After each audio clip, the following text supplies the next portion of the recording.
I'm Rylan, and welcome to Garcia Talks. And I'm with. Nahoa. Let's get a little intro about you before we get started. Sure. I'll talk about like my interests and stuff, but first of all, I'm glad to be here.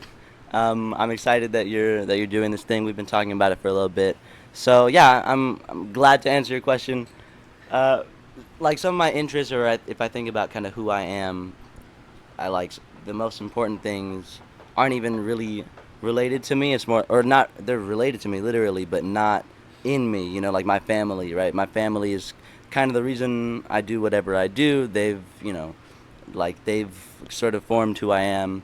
My worldview, that includes like God and my religion, but also just like my beliefs in general, how I approach the world, sort of skeptically, but not to the point of being like doubtful of everything I hear. Just kind of wanting support. If you say something, I'm like, oh, is that true? So just kind of truth. As far as like interest and stuff, I mean, I love music. Now that summer's around, uh, well, when school was back, especially for the last few months when we were kind of catching up on all the procrastination, I would be like, oh, I want to work on a song or I want to kind of work out or something, but I'd be like, no, I have homework. I got to finish up this project. But when summer came around, I had time to do all these things that I really like, and so that included music, writing songs, learning, piano and stuff, just having fun with that. Like when the day is done, I'll just sit on the piano and play songs I already know, but like play around with them, experiment and try new things. So there's music. I mean, just like also important is the rest that summer's provided. During school, it was like it was kind of we're on 10 all the time. It's like more stressful. But when summer came around, I'm just chilling. I'll walk my dog, hang out with my brother. We're watching like the Spider-Man movies, and so yeah, yeah. That's a little bit of an introduction. Just some things I like and what I've been doing. Because I know you acted for a little bit. Is there anything we can kind of say about you can kind of say about acting? Sure. So I started acting, and honestly, the reason was the money.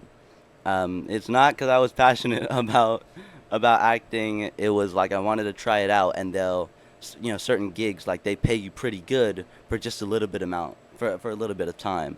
So you show up to the location.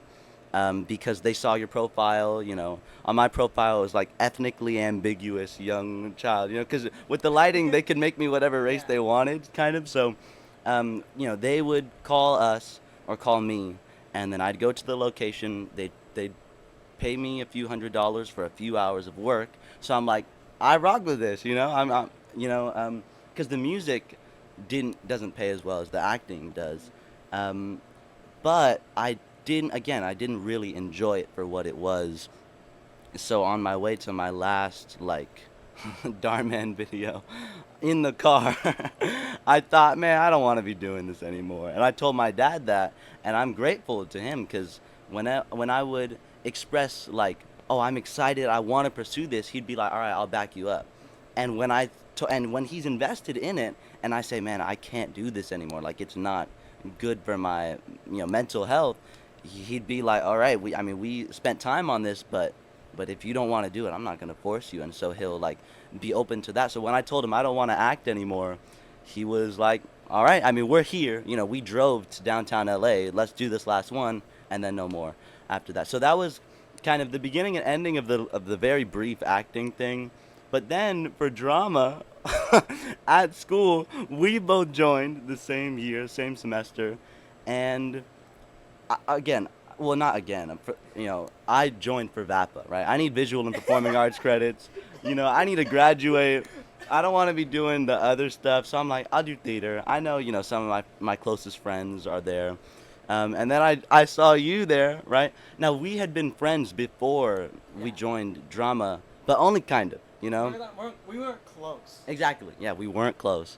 And so drama, like it was outside of both of our comfort zones for sure, but it was good because I developed, and cultivated friendships with a lot of people, including you. So that's been my most recent experience with acting, and honestly, it's mostly positive, even though I won't continue doing theater next year.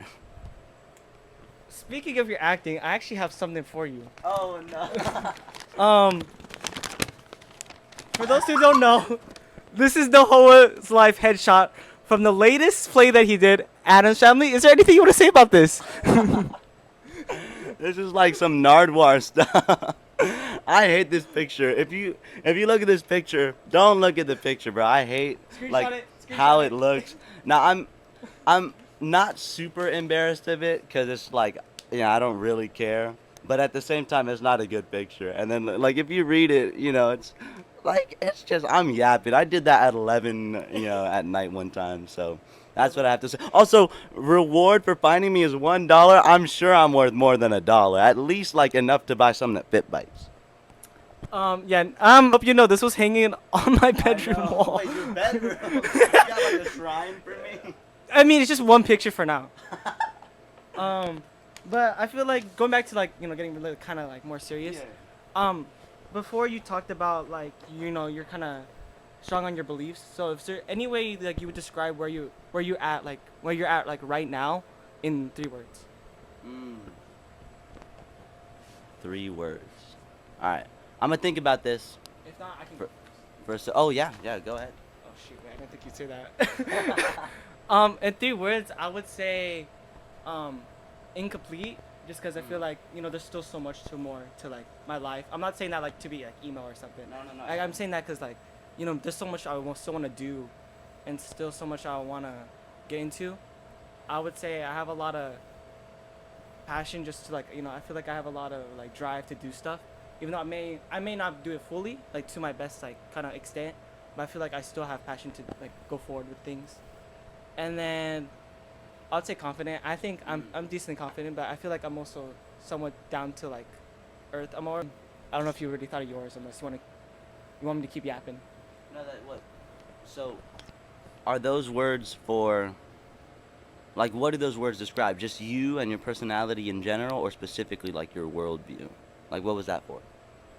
It's more of like all of it. Like at least like obviously you're gonna answer this question too. It's just kind of like 3 ways to describe like who you are, who is Nahoa life. Okay. That's a good question. And again, I'll need to think about it. Like, this might not be as fast a response, but I know one word would be thoughtful, right? Um, and I think that is a virtue for the most part. And so, like, I'm happy to be thinking.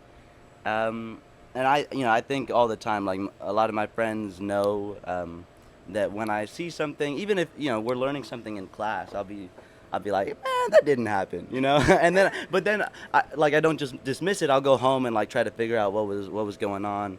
And I'm always thinking, like, you guys see me, and we might talk more about this too. Like, I'll just retreat, sometimes, and I'll just be kind of like at a gathering, but away. Not because I hate the people here, and it's just like it's good to kind of practice solitude and to intentionally just like be aware. Okay, what's going on in my mind? Um, so there's thoughtful, but the negative side of that is it's like overthinking, right? We're Um, gonna get into that later. okay, we'll get into that. That's some foreshadowing. And like connected to being thoughtful is mindfulness meditation, which is something, it's the thing that I do. Um, and basically, like, that practice is kind of sitting down or walking or doing whatever, and you just become aware of what's currently happening, right? And so it's not necessarily spiritual or anything. It's just literally pay attention to your breathing, right? Because our mind wanders so much of the time. Actually, according to like some Harvard psychologists, half the time you're thinking about things that aren't currently happening, and that makes you unhappy. So just to practice, okay, let me be aware of my breathing. Let me just be aware of how, like, how the ground feels, and how the sound of that fan or the refrigerator or whatever. Like, just to be aware of it, and it's helpful. But I found out recently that there are some negative effects of meditation for some people, because what are you doing? You're sitting alone with your thoughts, right? And so if you already tend to be depressed or anxious, meditation is supposed to help you, but it could also, in some cases, make you even more acutely aware of those dark thoughts. And so, I'm not saying it's to that level, not that extreme, but like be my first word. Oh, this is only the first word. My first word would be thoughtful, and there's good and bad in that, but overall it's good. So maybe I'll let you respond to that while I think of another word for a second. So again, with the kind of like there's bads and goods. Obviously, we're gonna get into that. I'm not gonna say what we're gonna talk about just yet. But obviously there are good and bad sides to that. I feel like that. We'll get into that later. If you want to skip to a different question, just so you can think about it. Um, it's gonna be a little more unserious though. I don't know if you want to hear it. Yeah, let's here, maybe let's go to that question because because I need to think, and No, I maybe get like it. conversing more will bring to mind. Oh yeah, that's another part of me that I'll talk about. So let's go to the unserious Okay. thing. So the people want to know, as such a young, beautiful man like you, what is your go-to pickup line? Like when you see a baddie, what do you say? Like, are you gonna go up to her? It's like, what are you gonna do? What's the move? I will. This reminds me of that question that you remember, like the video I was asked freshman year on iPoly Eats or Yeah. something. And is there any preparations that you did? Well, for this interview, not really. Like not in terms because I don't fully know the questions, but we had talked about like in anticipation of this conversation, what would I be open to discussing? We bring like a tripod and this microphone and stuff like that, and there were some technical things, but that preparation helped us get here. Now, for my other interviews where I'm like the person asking questions, I do a ton of preparation. Like this week, especially, I've been studying the philosophy of death and dying because I'm going to talk with an expert, and he just he writes on death and dying, and he thinks we should like normalize discussing it without terror.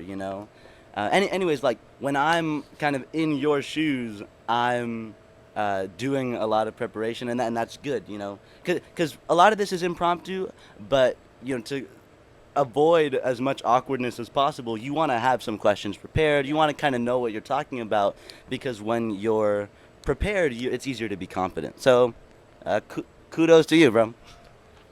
I just want to give thanks to Nahoa because it was a Sunday and I was gonna eat no, dinner with my family, right?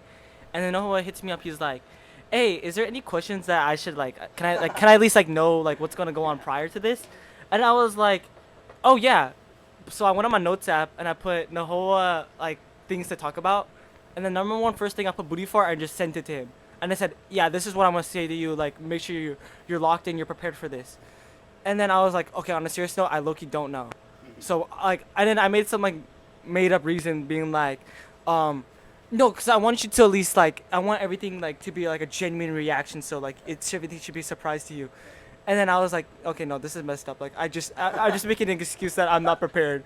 So then I sent him an actual like list, like what we're gonna talk about, which what we're gonna talk about later. I'm gonna just say it because it's gonna happen. So we're gonna talk about overthinking, anxiety, and communication. So just like, we're not gonna get into touch to it right now, as this is just like the kind of intro, just to kind of get to know us both. Just kind of like get this kind of out of the way. Me and Nahoa, we go to a school called iPoly, which is I'm not gonna say the location because I'm not trying to dox our school. Well, they can look it up. Okay, that's true, but it's more of like a kind of project-based school as it's described. And so going into this, I just want to know kind of like kind of your experience at the school. Obviously, I can go first, just because obviously you need to think about it. But do you want me to go first? Like with your experiences at the school. Yeah, just like or like funny stories. So like when I first went to the school, it was like honestly, because I came in a week late. So freshman year, I came in a week late because I was on vacation, and I kind of felt like I was like I spent like the first like day alone. Not to be like weird, just because like I was shy, like I was a new kid, kind of like I didn't like know where I kind of belonged yet. But I will say, like, with that being said, there's still some people, my day ones. I know you watching this. If you're watching this, you're my day ones. Um, that kind of like talked to me first. Like they went up to me saying like, kind of introduce himself, kind of made me feel like welcome. And then even from there, like, again, like you guys probably don't know me like fully yet, but I'm more of like kind of loud and more kind of expressive, like more like not to like glaze myself. Like those are just kind of words to describe me, but and then I would just like they kind of helped me grow into this person. Obviously I've always been like that, but after the start, because I just kind of felt like awkward, kind of like anxious. We're getting to that later. I didn't feel like I was like really there. But again, on a brighter note, I will say that my experience at iPoly was just honestly, I would think it's really like eye opening. I feel like the school's very good, as to kind of. This is not promotion, by the way. I'm not getting paid to say this, but iPoly, if you're hearing this, you should pay me. Um, but I will say like I do like the project based learning because I'm more of a project guy. I'm not really a test guy. Um, if you guys know 1 out of 40, I get 1 out of 40 is because I got a 1 out of 40 on my Spanish test. Not one wrong. I got one right, but I came back from that. um, but I do like the kind of like more doing projects just because like I get to talk to people. Again, I don't know really your view on it. Obviously, we're gonna get into it later, but I like, I just like kind of like I don't like being solo. But I mean, I can do solo projects, but I like having people also there to kind of like help me with that. And then also negative to that though is just because like let's say it goes wrong. We're also like obviously we're all human. We're gonna be so quick to blame each other for like something going wrong. Like let's say we got docked a point. Obviously we're gonna be pointing fingers to the person that kind of like, contribute to that, or sometimes we might take like not take credit for ourselves.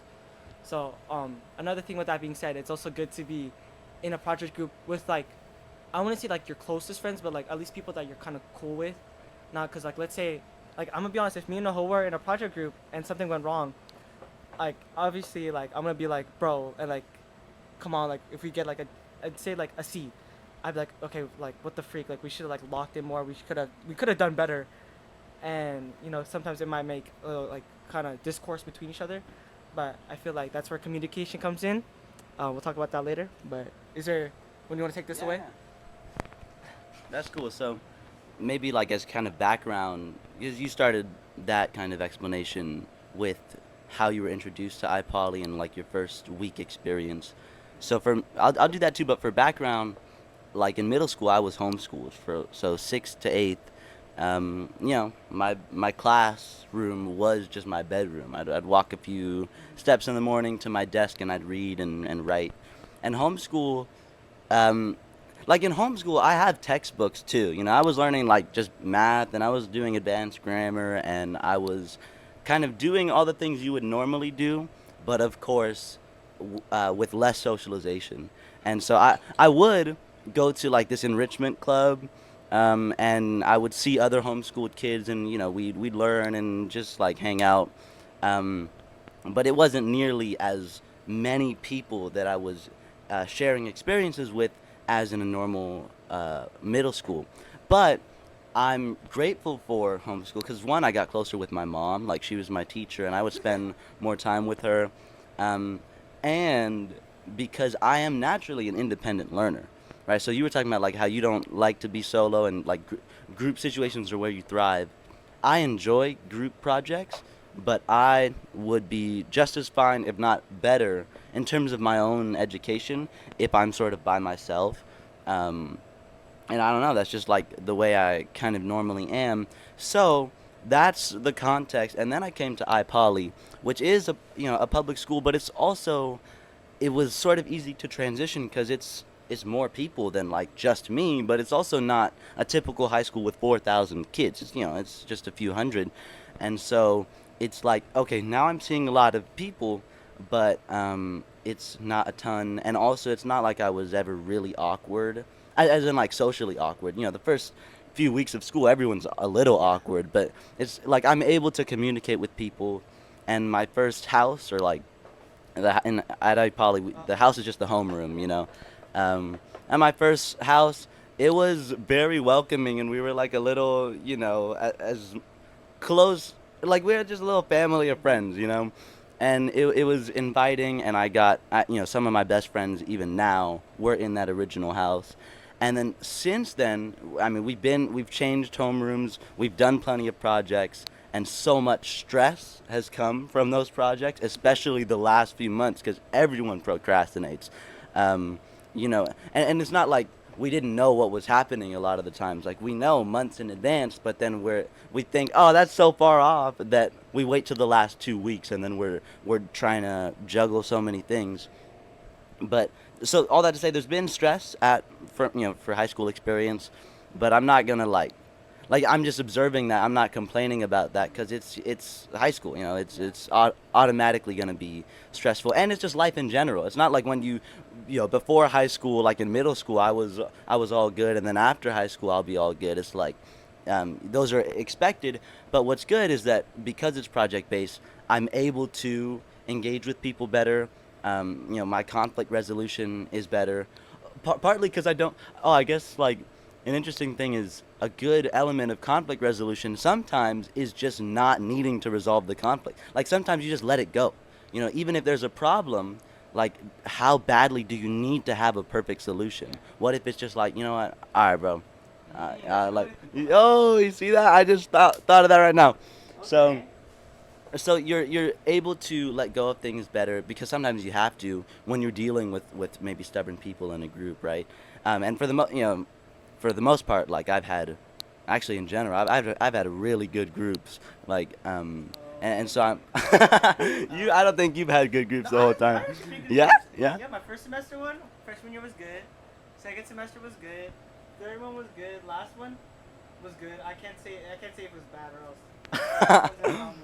Well, I can truthfully say that they were mostly good, and so now, now when like you also mentioned in your kind of answer to your own question how you've grown, and I talk about this all the time with my friends, and I still like it's not like I've had major character development, Okay. as in like So it's not it's a like side character. no, it's not like I was, it's not like I've completely changed, right? But I think I have changed in the sense that I'm like, I think more calm. Like it's a sort of calm confidence that I've come to acquire, or at least that I'm working on developing. I feel like freshman year I was doing a lot, as in like doing too much, I don't know, like I would be really loud in class, and probably I'm being extra hard on myself because I don't know who would agree in my assessment of this, but like I feel like I'd be, really loud in class, and I'd be like just kind of on 10 when I should have just been a little more mellow. And also I feel like I tend to talk too much, but so many of the greatest like philosophers that I study say to basically to watch your mouth, like close your mouth when possible, listen, be quicker to listen than to speak. um, so I'm trying to like talk less unless it's for the purpose of having a conversation, and then I'm gonna talk as appropriate. So I mean, those are some things. Also, like I said, I've learned to kind of deal with projects better, but at the same time, I've realized my tendency to procrastinate. Because in homeschool, it's really flexible, and what am I gonna get sidetracked, distracted by? Like, I can just be focused the whole time. But in high school, it's like I really realized, shoot, just left to myself, I would not be doing very good. And so, yeah, just like realizing, oh, procrastination is something I need to deal with.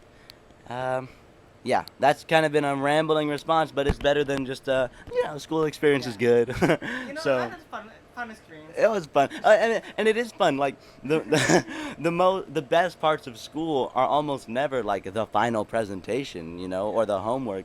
It's like going out to lunch or hanging out after school, or even if not goofing off in class. Like even when we're learning a lesson, even just learning that with my friends is enjoyable, for the most part. Again, not always. Okay, okay, some little beef.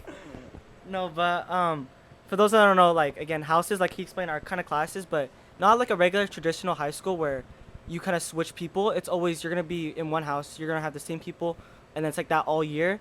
But sometimes some complicated things happen and it kind of switches. For our poly, the first semester, it's for the first year, like first semester, you're gonna have the same house, and then next semester you're gonna switch people, so people will get jumbled. But again, if like something happens, not saying anything happened, they just did it because we're all too loud. So we kind of moved sophomore year. But again, I don't think it's our fault, guys. But again, going back into it, kind of going on what you said, about kind of like almost like kind of like mellowing out. I can understand that as, first I would say like freshman year I was very like loud, especially like at dances like I'd be going like kind of crazy, and then like now I feel like I mellowed out. I can became more like, even though I'm still loud to a certain point, but I'm not like seeking it, like kind of like not like I seek attention. Like I'm not like actively like doing too much, because I would say like I can get out of hand, you know. But, is there anything else you want to say or? Yeah.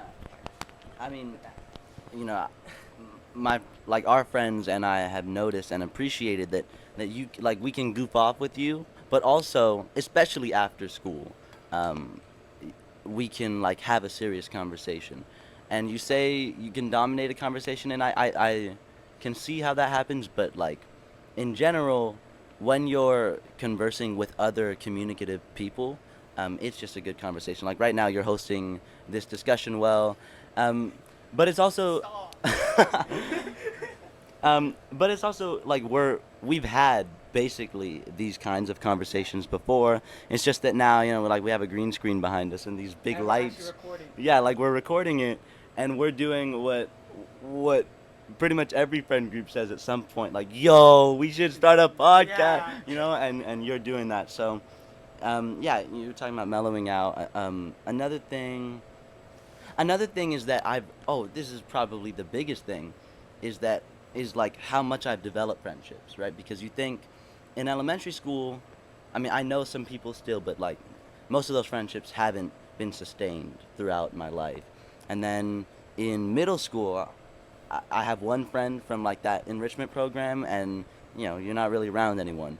High school is when I have I'm happy to have a great community of peers. It started freshman year from my house, from a few other friends, from track too. Like that was kind of the extracurricular thing. And then this year it was from theater, it was from houses, it was from the things that we did together, or like, there's a quote, I think, friendship is born out of commonality. And so that commonality could be a shared sense of humor, something we do together, even just like being at the same school could be enough commonality, and that's more commonality than I've had most of my life. So, yeah, that's been like a really big um, change, and I'm sure it has changed me, but it's more like um, not so much a change in myself, but a change in my environment of people. So, yeah, there you Just putting it out there, I'm not a theater kid. I'm not a. I don't act. I'm actually retired. Don't look it up, please. Yeah, I'm not a theater kid too. I'm just a kid in theater. That's Yeah, the kid in there, but he's leaving now. Yeah. Oh. You're not leaving. That's okay. Wait, are we allowed to say that? Me? Yeah. Oh, Why wouldn't we? Yeah. I don't know, cause like okay. Anyways, um, I'm in business, which is basically a sub thing where I kind of like promote, kind of do stuff. Um, I don't know. I feel like we kind of summed up this kind of iPoly conversation. Unless you wanna, if you came up with those two other words, we can. I have some little more questions we can I can ask. Yeah, let's go with those. All right. Okay. Hypothetically, right? So picture this. Like, close your eyes. Picture it. Okay. Let's say there's a 5'4". I would say kind of fine. Wearing black shorts, black shirt.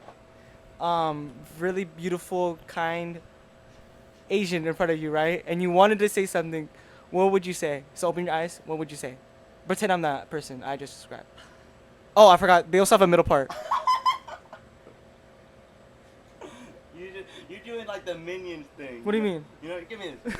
You're doing like okay, close your eyes. Right, she's a 10, but she wears overalls. Right, she that's what you're doing, but for yourself instead of a minion. I'd say, "What's up, bro?" and I'd dap you up. Okay, but what if it was a girl though? What's up? Not girl. That sounds. What's up, girl? What is it? I just say bro again. I'm trying to get these like where's the answers out of you? You're not doing anything. Like that. Or here, give me. Okay. Like, people be trying. They don't be getting juicy answers out of me.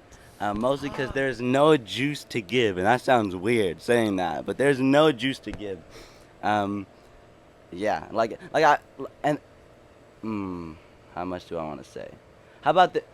I'm just like trying to like I'm intentionally um, not pursuing sort of high school romance, and it's not that I. Just say you don't want to date. Like, that's Yeah, fine. That's fine yeah. to I don't want to. I don't want to say.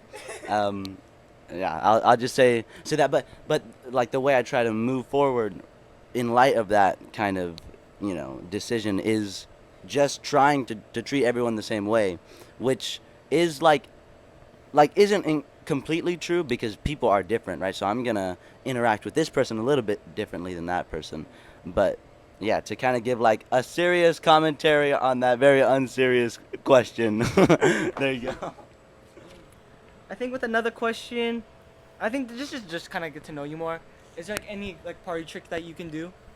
Like, is there anything like if you pull up to the function, like what trick are you doing? I know. Actually, no, you can say this one. Okay, I have like the the obvious answer for people who know me, but the party trick, like I used to do literal magic tricks. I don't know how many people know this, right? And you Oh get wait, no, you did one before. No, I know. I've done magic tricks like a few times, but in middle school, I was like super serious about music, about like apologetics and religion, and about card tricks and coin tricks. So I would go to Starbucks, like little, 10-year-old me or whatever, right, with a deck of cards, and I'd be like, with a deck of cards and be like, "Excuse me, can I show you a magic trick?"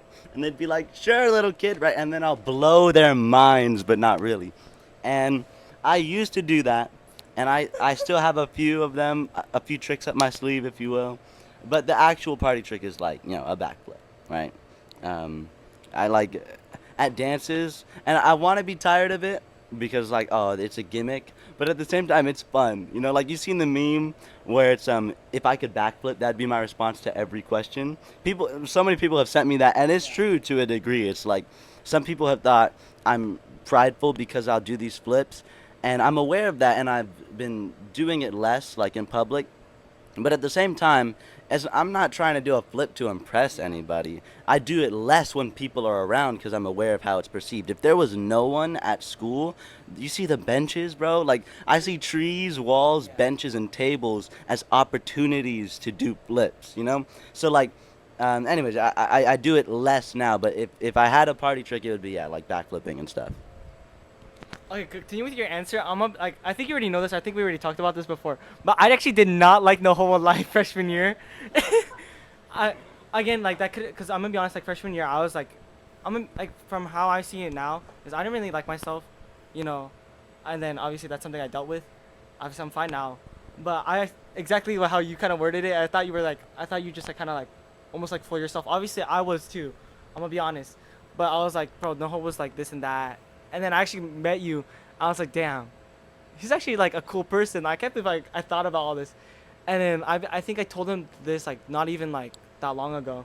I held it in for that long, just because I thought you're gonna be like, what the freak, dude. But like no, you're actually chill with it. I do get what you're saying though, cause like you're kind of known for like bad flips, and obviously I can see how people might think that. But I feel like as long as you're true to yourself, I think that's all that kind of matters. Everyone else opinion, like come on, those are just random people. Yeah, and a couple things. Like, I'm never trying to, like, I'm always trying to keep my peace. I'm never trying to make people mad, but I'm also never trying to impress people.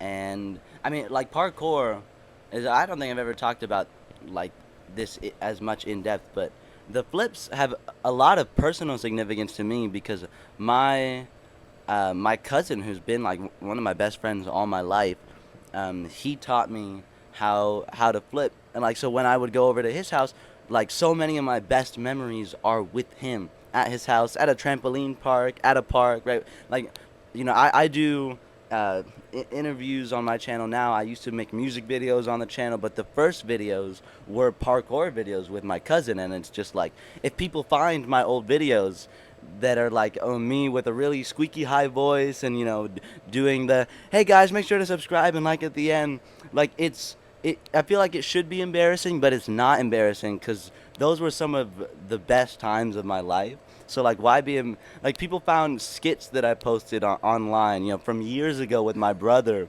They're just dumb little skits, but they were so fun, and so I'm not going to be embarrassed of those.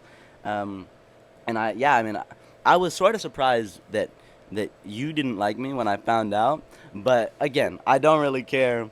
And a lot of people, or like I sort of thought of you as one of the cool kids. And apparently, this is like several people. You know, they'll name cool kids. It's this person, and Rylan. You know. Um, Okay, guys. and I remember I'm like blushing. my first conversation with you, I think was I I don't even know if I had like a friend group yet, and I was just kind of walking around, meandering through the campus, and I was coming down the stairs, and you were on the stairs with, a group of people, and you said, hey, is it true that you did Darman or something? That was the most common question I got, like, aren't you the Darman kid? And it was, like, okay, is this how people know me? But I kind of answered some questions and we talked and it was pretty friendly, but then later on, like, I called you something offensive, I think, Yeah, I saw it. as a joke, and you're like, oh shoot, this dude is whack, and I was genuinely just doing it to be provocative. It's like, okay, this isn't quite a curse, but it's not like super friendly either, so I'm gonna just say it all the time. Um, but yeah, and then again, as sophomores, we became really close from theater, and then just we would hang out after school and stuff. So yeah, man. Again, I will just want to say me and Nahoa are cool. We're not beefing. And then I will say that I kind of also did feel bad because I didn't want to bring up Darman too much just because I feel like you get that question a lot. Like that and like backflipping. So that's why I try to like, even to this day, I try to divert our conversations from that, like away from that just because it's like, like, do you really want to like keep answering those questions? Again, like you might want to, just saying that like, and getting asked that like every day, I can see how that's annoying. And then, Well, um, it's a little, it's I don't know if it's ever annoying because it's like when I find out my friends are doing something, you know, interesting or that I haven't heard before, I'll ask about it. Like I don't know if I'm ever annoyed. It's just like sort of expected. And so that's partly why. Like so that's why it's fine if you ask me about it, but it's also like appreciated when you ask me about kind of all the other questions that you've prepared. So yeah, just it's not like I'm mad if you've ever asked me that. and then again, I'm not okay. I can kind of see how you said I was a cool kid though, but I would like to think that you're also like up there on the ranks. I would say like you're actually, I think, well known. I think it's the better word. Um, I do like our school for the fact that you can't really say there is like a popular friend group as for like high school or middle school. Yeah. Like, 'cause at least for my middle school, I would say there was a significant, like popular group, and then obviously I was not a part of that. I was more quiet. I'm gonna be honest. Like middle school, I was more quiet, and like I focused on school. Like now it's kind of like different, just cause like, again, that's just because of me and like how I grew out as a person. But like I would say like for Ipolia, I wouldn't say like it's more of a community, more of obviously there's these different groups, like like people hang out over here, and then like this. It's also like those groups like also talk to each other. Like they're all still friends, and that we're obviously like we might be closer to one another, but we're still like a close community. And I wouldn't say like there's like a popular friend group, like, oh, stay away from them, those guys, like they're too cool for us to talk to. It's more just like we are divided from like grade levels, I would say. Because like I would say sophomore year, like I think like, at least for all the sophomores, I would say like a bunch of us could talk to like anyone in that in our grade. And you can even say that for like sophomores or juniors or like seniors now. Again, now we're juniors. I can't believe I can't believe we're saying that. But I think that's just more selective to grade. Even from that too, I would still say that like us being juniors, we can still talk to like people above our grade and like below our grade, just like as friends. And yeah, You talking about how like different friend groups are just naturally separated, not because oh don't talk to them. It's just because like we form into our own little groups, and it reminds me of a conversation I had with like someone in my neighborhood, and I was walking, and then I we had a half-hour conversation out of nowhere, and then we were talking or something, and then he said a few things, and then at one point he's like, you know what I don't get? He was like an older gentleman. You know what I don't get? I don't get why people your age in school kind of segregate themselves into black and white, right? I don't get that. And I had to inform him that in 2024 that don't really be happening. Like racial segregation is not a standard practice in school. And so I explained to him basically how friendships work, like in school now. Like you hang out with people. So if I'm at a table apart from other people and I'm with my group, she's Mexican, he's white, he's Filipino. It's like don't nobody care about race for the most part. Now people make jokes, but to a degree, like if you're able to make jokes about something that, in general, that could show that it's just normalized to you. It's not something so taboo. Um, so yeah, I mean that was just funny, mentioning how the different groups like split up, and he thought it was still like racist. I don't know. Okay. I want to kind of sort of like wrap this up a little bit. Again, I can't see really the time, but again, like I do like the conversation. I won't say that. I just like think that. Yeah, wrap Is up there a second. yeah? Is there anything else you want to like kind of say or like any questions you have?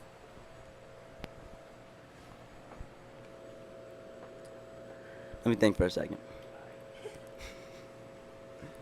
Questions I have. Well, I mean, like you've mentioned a few times how you think you've grown, or like how you've, I guess, maybe matured. Maybe that's the right word. And I'm wondering, do you think that has been like for certain aspects of your personality, or enough aspects of your personality to kind of describe you in general? Like, do you think from the beginning of high school to now, it's been, sort of like this, or like if you were to make a hand motion to describe your growth, what would it look like? As a person? Yeah, as a person. All right. So freshman year, I would say like first semester, it's like right here. Sophomore, or no, freshman year is like this. It's kind of curved. Like so, it's like this. Yeah. Like first semester, second semester, I would say it's like it goes like that. And then sophomore year, I would say the same thing actually. I think it's like this. And then right now I'd say it's an up. Yeah. Just cuz I feel like again, I feel like the reason why I'm even touching up on this just cuz like it's like as a person I wouldn't expect me to be like this. Like if I saw myself like if I if my freshman year self was seeing me now, I think he would be surprised Mm. of the person I become just because I was such like a I guess naive. I think like naive or like kind of That's a good word. like almost like I was the center of everything. Like I thought I thought highly of myself, and then I was like this is not how I want to like, turn out as a person. Like this kind of like this kind of like mentality of how I think won't turn me into a person that I want to see myself 20 years from now. Like so I should probably change my path, and that's because like obviously I'm not gonna touch up on the event, but it's like something happened, and I was like, yeah, I can't really be doing this. Like this is not how I want to see myself from now. And I obviously I changed, and then obviously there's ups and downs to it, but I feel like you know when there's downs, there's gonna be more ups, and that's kind of how I think. And that's an optimistic kind of outlook. Um, that even when things are bad, like you're hoping for and expecting it to be more good, not completely good, but more good. And it's like, it's cool to be like a friend of someone who's up right now. Like it's like for people who genuinely care about someone, like when that person is doing better or the best, right? It makes the people around them excited, and it's like I'm always like reading. I was learning recently that across the world, there's a U-shaped, there's a little bit of psychology, a U-shaped curve, or, yeah, U-shaped curve for happiness. So you are happiness when you're very young. You're happiest when you're very young. You kind of reach a low when you're like middle aged, and Crisis. yeah, exactly. I mean that's a stereotype for a reason. Um, and then you kind of go back up as you age and you become elderly. But our generation is so unhappy that we've changed the shape of that. So now it kind of looks more like this. When you're very young, you're at your least happy, middle school, high school. And then from there, it only goes up, which is, it it's reassuring that okay, it's probably, just statistically it's probably going to go up from here, but at the same time it's very saddening that like so many people are our age are, sad, and it's not like just oh they're sad. It's like we've experienced things too, but just to imagine like the depth of that, basically being aware of how bad it can get can also make me and people in general like appreciate when things are up. And so all that to say, like, I'm excited for like what's going on right now. I think we're both doing well, and that makes me happy. Not just that I'm doing well, but that you know you're thriving too. So Are you thriving too, Noah? I am. Okay, Yeah. that's good. Um, I think we kind of wrapped up this segment, and we're gonna go into the next one. You're, you're. All right, we're going into our next segment, and we're gonna talk about overthinking. So, overthinking is the act of thinking about a situation or topic excessively for a long period of time. Um, I just want to start this off on. I want to know. I'm gonna ask you a question. I want to know your thoughts on it. Do you see overthinking as a positive emotion or a negative thing? Because a lot of people think about it as negative, but I would argue there are some bright sides to it, and I just want to know your thoughts on that. I think thinking a lot is good, but I mean overthinking, like it's partly in the name. Overdoing anything is means you're doing it too much, right?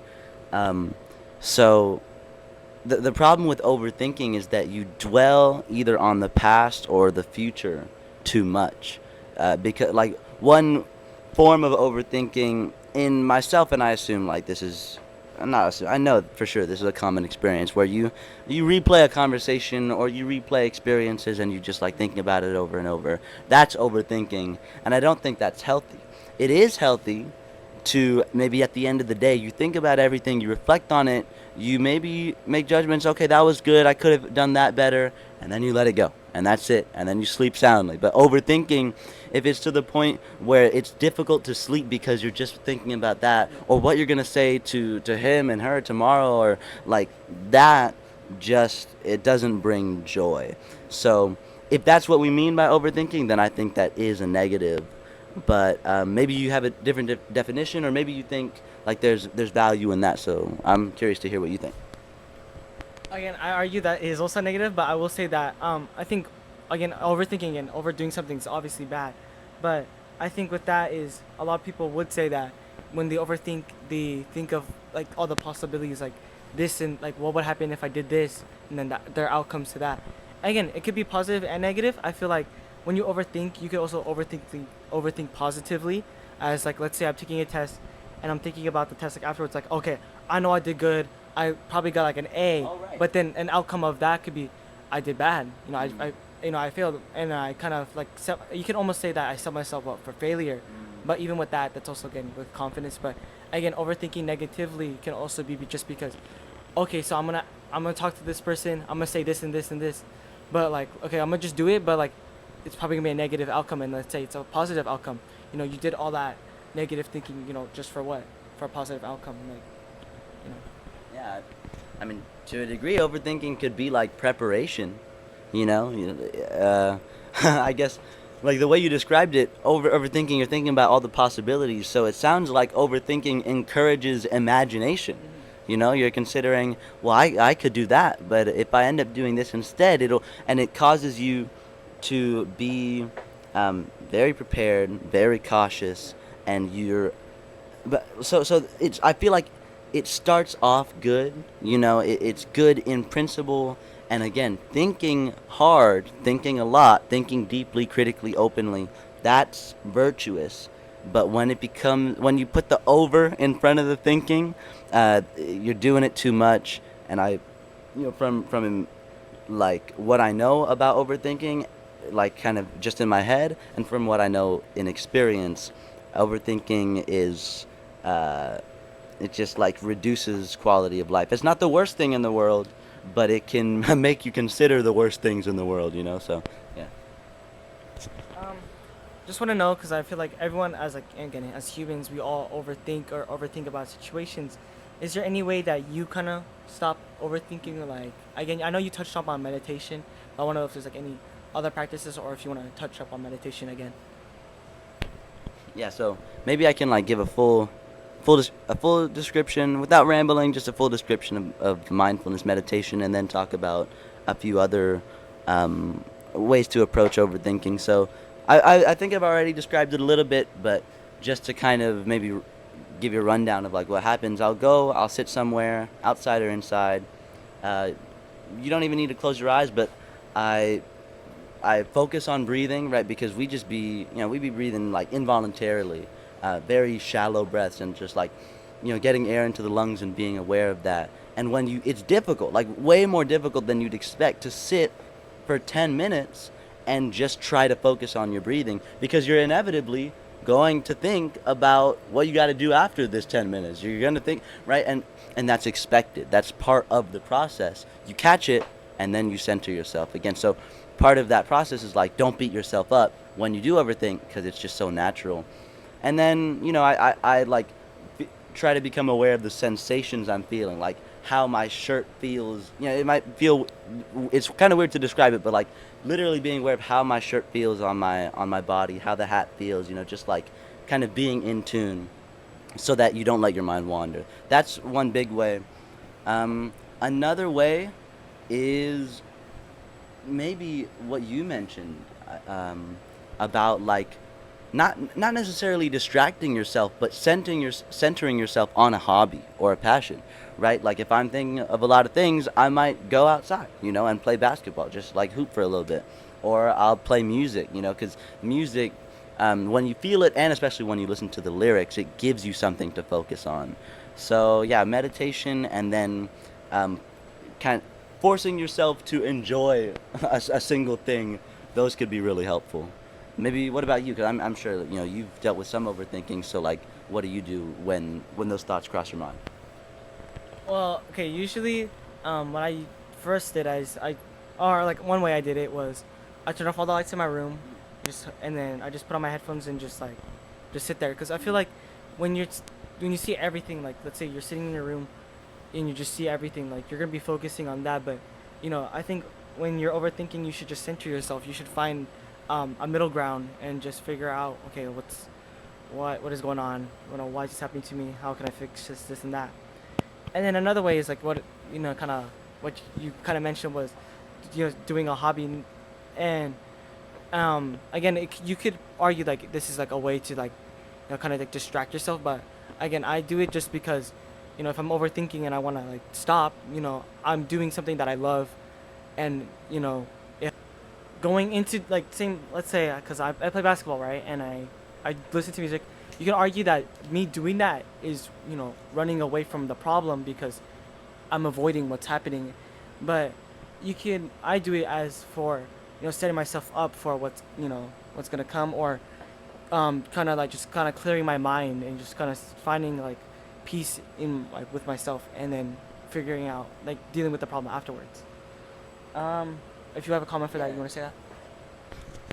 That's good. So like, you know, for me sometimes many times it's been basketball. Um, but many times, more most often, that the equivalent of that for me would be like piano. And I'll play just some old soul song I know, with the lights dim, like you said, or I have these like green and orange LED lights that set a mood, and I just get into that mind state where I'm like, okay, I'm instead of thinking about all that, I'ma just be in this world, and it kind of feels. I think the word is escapism. It sort of feels like you're escaping from reality, and that isn't healthy if you are always doing that. You're always trying to like you said, run away from reality. But it's but you don't need to think of it like that, because what is it? It's basketball. It's being active, or it's piano. It's being creative. It's like, um, it's better that we turn to this than be sort of trapped in our mind. So that's good. And then when you mention like you turn off the lights and you put on headphones, I wonder what does Rylan Garcia listen to? When his mind is full. It could be artists or like the kind of music. Like, do you listen to more intense things to get you pumped, or do you listen to mellow, or just what? I listen to more like kind of mellow music because if I listen to like Cardi or like something like that, like something like yeah, like loud, it's like you're more like hyping yourself up Yeah, yeah. more than you're kind of like calming down, thinking about what's going on. As for like specific artists I listen to, um, A little bit of Daniels. oh Dan, no Daniel Caesar's up there. Little Frank, um, Leve sometimes, and then I don't know how to say her name. Bidu Bidu. Viva Doobie. Yeah, that one. Yeah. I can't. No, I never say that one just because I can never say the name, so I get embarrassed. But I listen to her too. Just kind of like more mellow stuff. Yeah, that's cool. Um, how, I think you kind of touched upon this already, but how was overthinking already like kind of affected you in a way, or it's like any situations if you want to touch up on that. Yeah, we've talked about that a little bit, but to tackle that more specifically, um, some some people have remarked to me that they think my biggest vice is overthinking, um, because this okay because like sometimes I'll be doing something in class and then I'll consult a couple friends afterward, like, hey, was that lame, was that whack, like I was concerned, I was thinking about this, like, how did people perceive me, and they're always like, I don't know, I don't even remember that, like, you're thinking too much about that, and yeah, I mean, that's that was my overthinking kind of leaving my headspace and actually showing itself, like showing my sort of embarrassment or uncertainty to other friends. So that's one way it's affected. And since then, like that was towards the end of last year. Since then, I don't really, I don't consult a group chat and be like, hey, was I cool? Did I maintain my, so that's one thing that's passed, but I remember that. And then another thing is like I think I mentioned, sleeping. Like it can affect my sleep. If I want to go to bed at midnight or something, it'll take me a while to actually rest because my like I'll close my eyes and I'm comfortable, but my mind is racing, and I open my eyes and realize I'm just as awake as I was half an hour ago.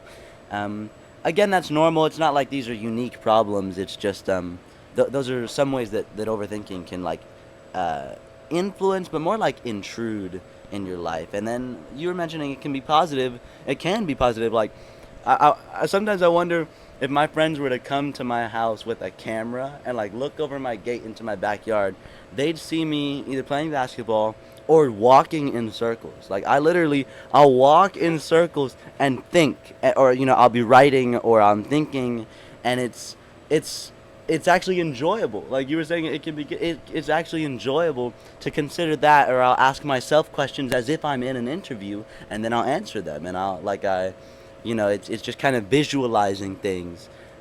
So that kind of goes back to what you said about some of the positives of thinking. Yeah. And you kind of touched up on like kind of like some things that happened to you. I want to touch up on some, just kind of put shine light on, physical symptoms that might happen from overthinking, are like can be like fatigue, headaches, change in appetite, might feel less hungry, more hungry, etc.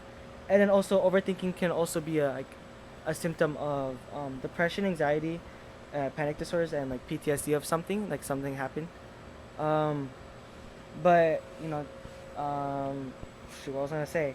Um, Kind of you can say that the root of like overthinking is kind of like the fear of something happening to you again, or like kind of like a past experience happening again, like trauma.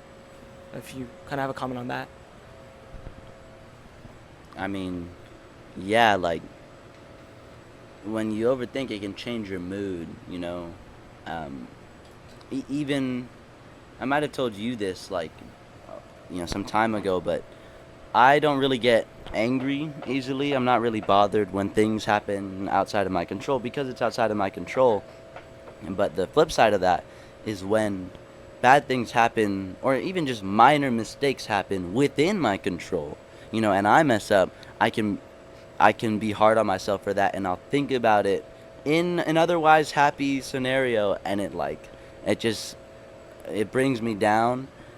Sometimes I don't know how related to this is to overthinking, but it's like just sort of feeling disconnected, or like feeling like an observer. Even though I'm in the scenario, I'm just like, okay, I'm just not kind of feeding off the emotions. I'm just sort of there, watching what's going on and thinking about it.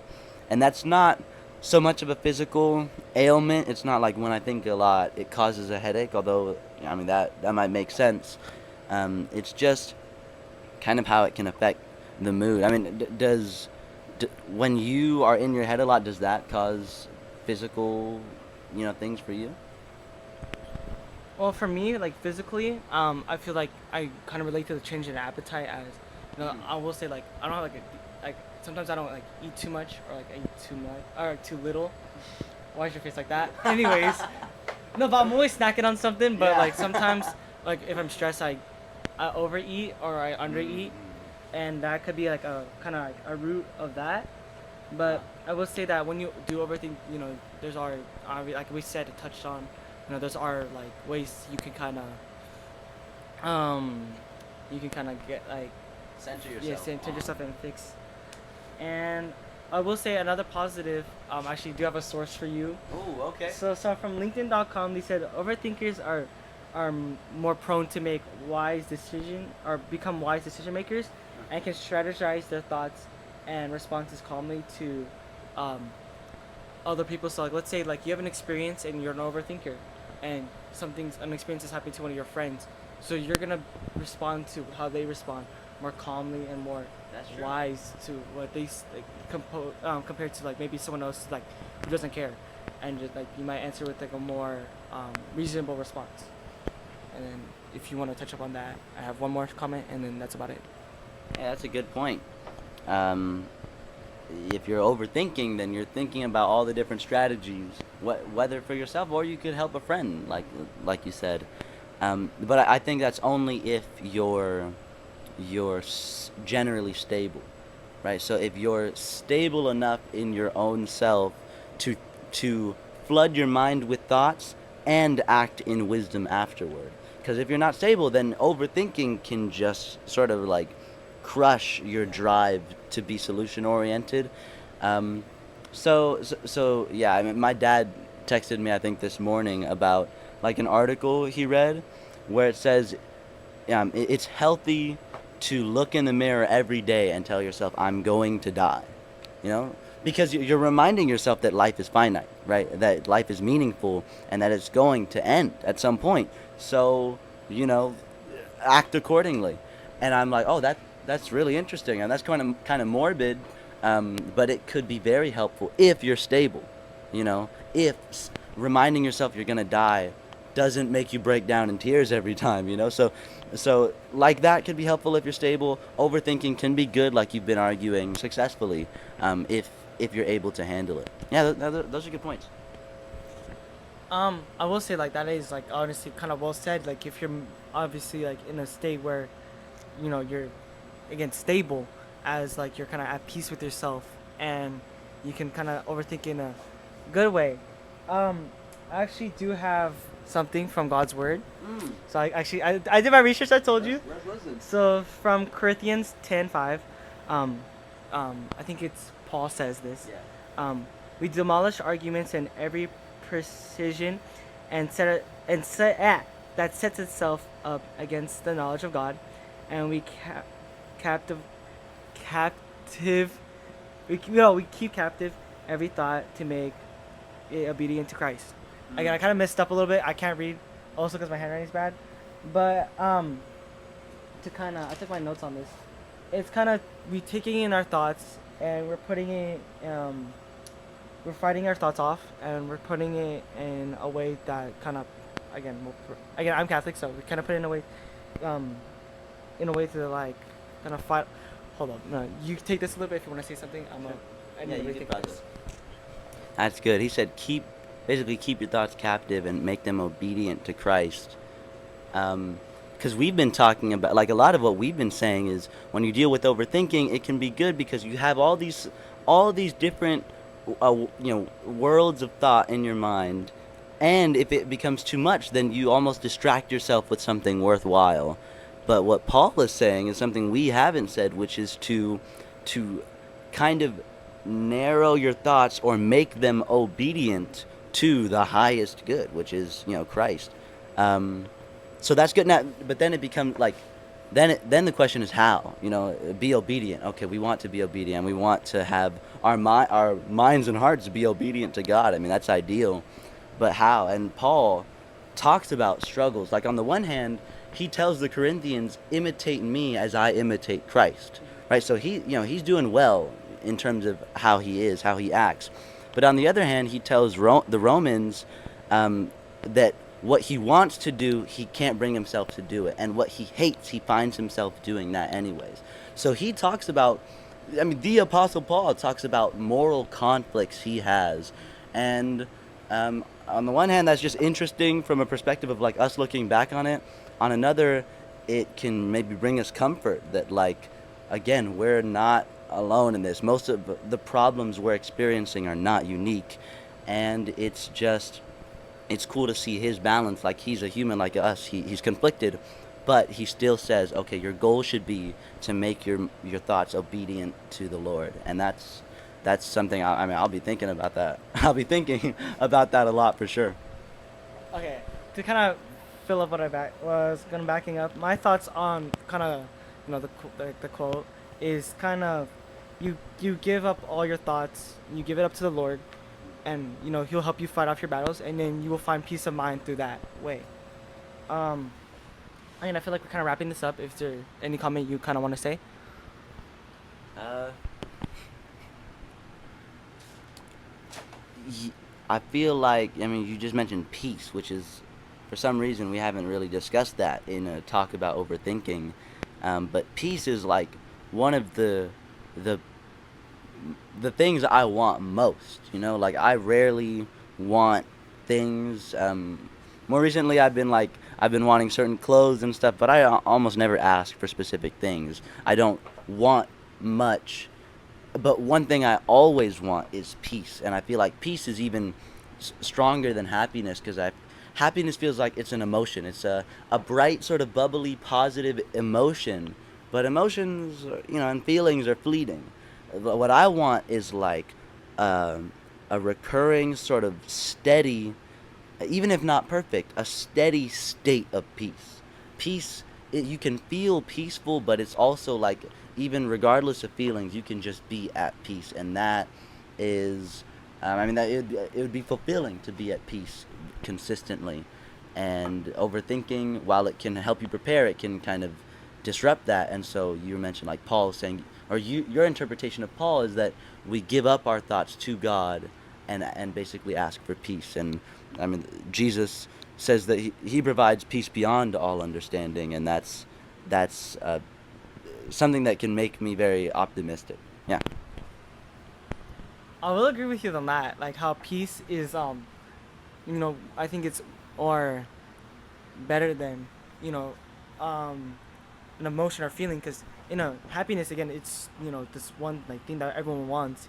Everyone wants to be happy, but peace is also one of this, steady. I no, I mean, it's always gonna be there. It's like I would argue it's even permanent to a point. You just sometimes you can be flooded with so much like, feelings that can overpower your peace. That I think it's always steady, but you can always your judgment or mind can be flooded with that. And yeah, so if you got anything, No, that's good. all right, that's the end of the segment. Thank you. Yeah, all right. This is the intro to communication. So by Google definition, communication kind of in partaking in exchanging or information or news. Is there? Actually, I'm gonna just keep continue with this. So I would like to believe that the obviously kind of like the purpose of communication is to kind of get how you're feeling or kind of get the main objective kind of out there to the person. But I just want to, I want to ask you this question. In your words, why do you think it's important to communicate to someone, about just in general? That's a great question. Um, I feel like part of what you said is right. Like, communication is being able to express your feelings and get that out there. and that's valuable, like, or actually that not just valuable, like that's, I think, one of the coolest parts of the human experience, being able to experience the world and then recount a story of something that happened earlier this morning or years ago and have someone understand it. And that's the other part of communication. Like, I feel like being able to communicate, like, you can't communicate well if you can't listen well, right? And so part of communication means being able to have a really good conversation, and that involves, oh, let me listen to you talk, let me listen to the question, all right, let me respond, and then maybe clarify or then ask you another question, or just like, communication is kind of the foundation of all human experiences.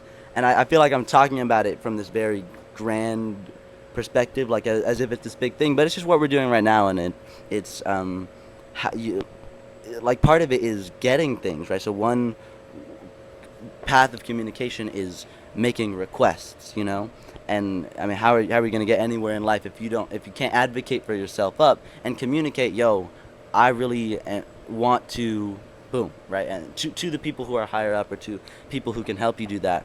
Other times communication would be, kind of like a celebration, to express some joy in your life and have the other people who understand what you're communicating sort of rejoice with you. On the other hand, it can be venting, right? Which is, I mean, more and more common, and I'm experiencing that with my friends. It's um, like venting isn't quite complaining, right? I don't like complaining, but venting is a normal part of your life. Complaining feels like a constant sort of, just like sulky, pitying yourself and remarking on every bad thing. Venting is like when you are with people you really trust, close friends, and then you're expressing to them what's like heavy, like weighing on you, and that's really valuable. Like, we're called to uh, carry each other's burdens. So communication, again, can be, just like small talk, which I don't love, but there's value in it. How are you gonna get to be able to have a deep conversation if you can't do the, how's it going, like, how's your day? So it's that, and then it can be really, really deep. Like, some of the deepest experiences we can feel and go through are only possible because we're able to communicate, talk, and listen. So, yeah. I do admire the kind of way how you kind of think of communication as it's, these it's many people think of communication as like this one big thing, and it's like kind of almost kind of hard to do, when in reality it's kind of much more simpler than that. As you kind of put it, like, it could be like kind of just saying like it's my birthday party, like, like kind of Right. communicating your feelings. And I think you answered that question very like well, and it was honestly a good response, no glaze.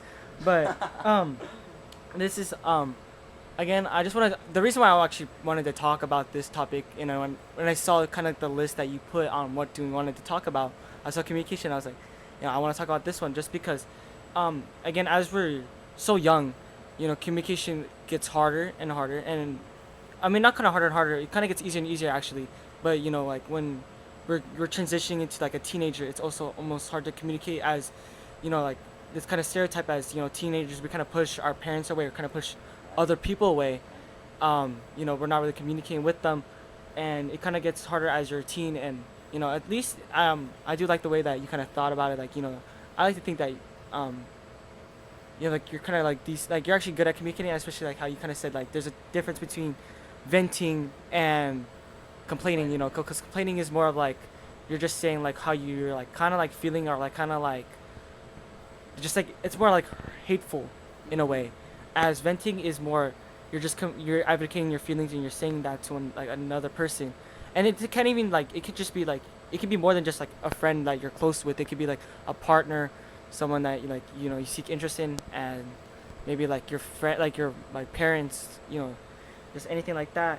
And then with that being said, if you're obviously if you're okay with answering this question, I want to know, is there any struggles that you have with communicating with another person? Yeah, I mean, that's a good question. Um, well, for me specifically, like, I'm so grateful to my parents because they've sort of fostered, like, they've let me know many, many times, um, you can come to me about anything, right? And a lot of people say that, oh, I'm always around, tell me anything. But the thing is, like, let's say I did something and and it's like weighing on me, or I'm guilty about even just thoughts. Like I haven't even done anything, but I have these thoughts. And I'm like, bro, they're just, they're, I, like, it almost feels like you're trapped when you have thoughts and you can't share them with anyone. And so when I build up the courage to, like, okay, they said, I can talk to them. Let me just like let them know what's going on. Like the way they respond is very open, very welcoming, and it's not like they'll always say, "Oh, it's okay that you did or thought that," right? They'll be like, I mean, you're coming to me, you're confessing because you know it's wrong, but like they don't hammer it. They're like, that's natural, it's basically because I've been able to communicate everything with them. I've had the best and or like the most happy and the most intense conversations with them, like in my home. So because I've gone through that whole range, I feel like all other communication is relatively it isn't so much of a challenge, Now, there are still challenges, like even again building up the courage to confess something, um, but things that have like helped me to communicate would be just being around other people, being around good communicators, like I'd say yourself, and then being around, Oh my gosh, stop. and then being around people who are evidently poor communicators, right? And just like, no hate, of course, just as a matter of observation, and you can make judgments without being judgmental, right? You can become aware, like, oh, they're not making eye contact, or they're speaking too quietly, and those are natural. Fear of public speaking is the most common fear, right, in the world, but it's like you paying attention to that and thinking, okay, I want to sort of be the best I can be in light of that. And then also, again, with my own interviews, I've gotten used to conversing with adults or with people I like respect, because I'm reaching out to like my intellectual heroes. I'll read a book and I'm like, oh shoot, this is a good book. I'll look up the author and then try to interview them. And when I do, um, I I prepare, like, I'm always studying to prepare for the interview, and I think the preparation helps the communication. So, a challenge with communicating might be like, what do we talk about? Whether you're in a really formal situation where there's a lot writing on it, or just a conversation with new people or old people, like, what in the world do you talk about? And I mean, I think a lot, so I think about what to talk about often, and that, like I said earlier, it can be a problem because of overthinking, but it's also helpful when you're always thinking about what to touch on, so that when you have a conversation, you're prepared. So all that to say, I don't think there are many challenges with communication for me, mostly because of my parents. The one thing would be, honestly, like, I don't. There are certain things I don't tell anyone at school. Um, I mean, like, yeah, like I don't think I've told anyone at school, because for a couple reasons, and yeah, a couple reasons. One is I genuinely don't. I haven't built up enough trust that people will keep a secret, right? So, if because I see my friends share with me something that was told to them in private. And I'm like, shoot, if you're telling me what your friend told you as a secret, I'm not going to tell you a secret because it's going to get around, right?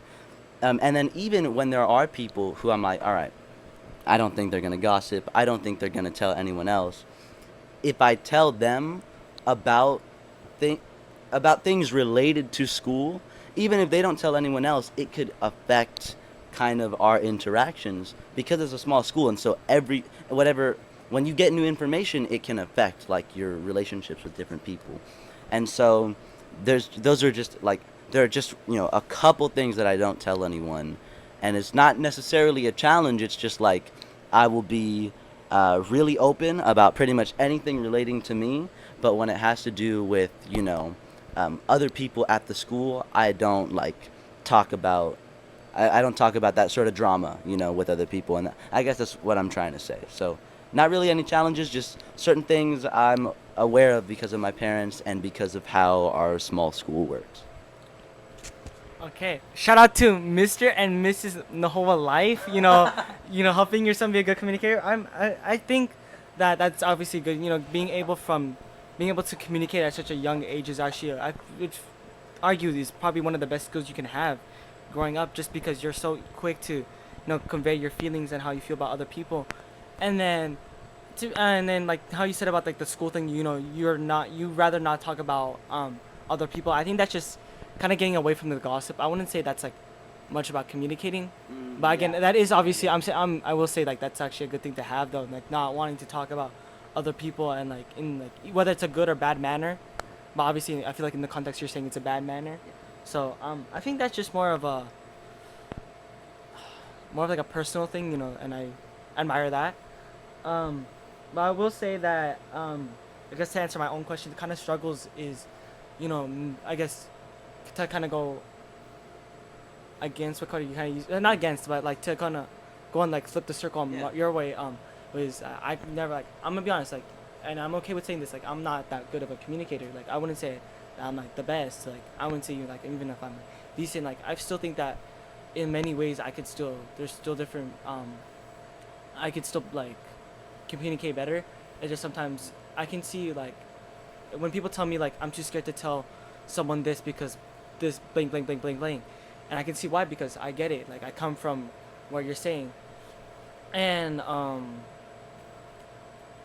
shoot, what was I gonna say? Can I No, say you something can. You about that? pick Yeah. that up. Yeah, that's good, and I appreciate those comments.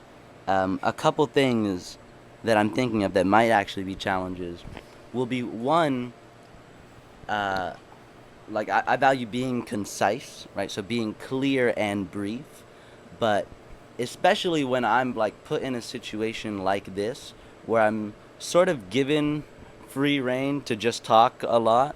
I don't know how much I condense it, right? So maybe a challenge would be kind of rambling. Although, in an informal conversation that's expected, but like, I feel like I might be sacrificing some clarity when I just keep going. So that might be one challenge. And the other is thinking about, again, what will I do, right? I feel like I should make use of my communication skills, but I wonder how, should I be like I'm thinking being a teacher or like a professor or something, or a public speaker. Like literally, I'm, an assistant, not an assistant researcher. Like I'm associated with a university or a research group, and I research, I write, and then I speak publicly. And I'm like thinking, okay, maybe there are these paths to a career that are based on communication, but I don't know what it is. And so when I look ahead and think about what am I going to do with my life, um, I'm uncertain. It's not like I have no idea. It's that I have a bunch of ideas and I'm not sure which one is the best one. So that, it's always a challenge, again, especially for people our age, to think about the future. Yeah. And then again, I'm gonna dial it back a little bit, Yeah. back to what you were kind of saying. Is you kind of expressed that, you said that your parents are very welcome, like are very welcoming, saying like, if there's anything like going on, you can tell us this and that. But I feel like I want to know if it also comes stems from action, because I will say that um you can obviously, you can say these words, but will you actually back it up, type of thing. Especially like if we're talking about people our age, you can always say like, hey, if you need anything, like I'm gonna be there for you, but like when the Right. time comes, are you gonna actually be there for that person? And maybe like, because obviously like if someone's going through something and they might not want to say nothing about it, are you gonna, like, is someone gonna step up and say like, are you like okay, and kind of like this and that. Yeah, I mean, wait, so just to clarify the question, like, are you asking about specifically when I talk to my parents, if, like, kind of how the action proceeds from Yeah. there? Okay. Um, Honestly, I feel like, well, the action is definitely important, right? There's, I don't know how much you want to, like, well, like, there's a story in the book of James where he basically says, if you tell your brother who is cold, oh, be safe and be warm, but you don't invite him into your own shelter and you don't make a fire for him and you don't give him food, then you have empty words, when you offer to comfort someone but then you don't back it up, right? That that sort of faith without without works is dead. Um, but when it comes to talking with my parents specifically, the action is important, but oftentimes when I'm having that kind of conversation, I'm not necessarily looking for advice. It's just the relief of letting someone else know, because like sometimes So when venting. Okay. yes, yeah, sometimes, but venting I feel like is oftentimes about other people, and that's what it is too. So I guess it is venting in a sense. I think of it more as either like a deep conversation or like it's literally a confession sometimes. But it's just like so freeing when you tell someone who's not going to judge you what's going on. And sometimes it's not with my parents, but sometimes with my friends, I've specifically told them, yo, I don't really talk about the negatives that much. I don't like think it's good to dwell on them, but let me just tell you what's going on. And I'll specifically tell them I'm not really looking for advice. I didn't need to let you guys know. And then in one case, like, it spurred them to do the same thing, and we were just like typing paragraphs, no advice, but it was just like helpful even without any specific action, just to be like, all right, I put that into words, I communicated it, I got that out, and now it feels better even if it's not solved. Really well said, well said. And then kind of I want to like obviously dive into more, friendships and like kind of again relationship type of wise, because I do feel like I'm not gonna like obviously like say names, but like sometimes I can even like put myself under the bus, like times where something happens and you don't kind of communicate with the other person, so they keep letting it happen and kind of you just kind of keep that inside. Um, with that being said, do you have like any ways that you kind of build up courage or like kind of communicate clearly to like friends, like any or like even family in again in that manner? I think it starts with the little things, when you make it a habit to communicate just regularly and realizing the importance of it, then that helps you. Like the motivation. Well, sometimes what motivates me is actually wanting to avoid regret. I think like, okay, if I don't do this, I'm gonna regret it.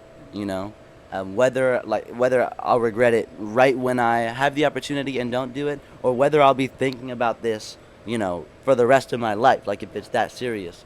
And so I think, okay, I don't want to live with regrets, and now's the time to avoid them.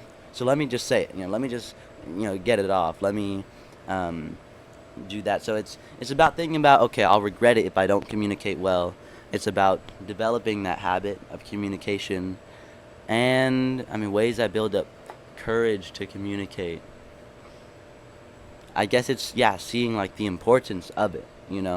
Um, yeah, I mean, what about you? Like, what about, how about two things? Like, if I could ask you a question or a couple questions. One, when there were times when you didn't communicate and you reflect back on them, why was it bad or why was it understandable? Like, did you have not just a good excuse, but like a good reason for that? So basically, what are the challenges when you don't communicate, and then how do you? Because you've said you don't think you're a good communicator, but in the grand scheme of things, you're good at you can hold a conversation and stuff at least. So, I mean more than that, you're hosting a conversation. So on the one hand, what are the challenges with not communicating for you, and then on the other, how do you develop communication skills? Alright, just to kind of answer the first question, I feel like again, how I kind of like started to live my life more was, I tried to avoid regret or kind of envy Mm. type. So like whenever I want to do something, I think of okay, like I think you should always live your life how you want to live your life, and then, and I feel like you shouldn't live with fear. I feel like fear lives in us all, and I feel like that it's important to kind of be true to yourself and just live your life and don't let anything hold you back. So, um, I guess in the past when I didn't communicate, it just kind of like just built up on me, and then when like said my feelings, like the damage was been done already. Like just it's kind of irreversible. And then not even like in just like relationship, like even like with friendships, like if I'm not okay with like my friend like making a joke or say something, I kind of just keep that in and I just don't really say anything, and it just kind of like I just have to kind of deal with it. And then when I do communicate, it's just like, is there even a point? Like obviously there is still a point, but like I should just But said it's been going on so much to the point where it's like I can't really do anything about it now. And then what was your second question? Second question was, well, I was just putting your last question to me, like, how do you develop communication skills? Um, I think developing communication skills is just kind of like building up like again conversation with like a person, kind of building a bond with another person, just so Oh, it's so just so it's good enough to be able to say like, hey, like I'm not okay with this, and maybe can we do this instead, or you know I'm not okay with what's going on right now. I think that we should talk about like what's going on, like this and that, and yeah. And then if you have any more questions, I think a couple more. Just oh, ask yeah, you. I'll hear yours. Um, I mean, okay, just like again, this is more of like a comment, but then you can add on to this.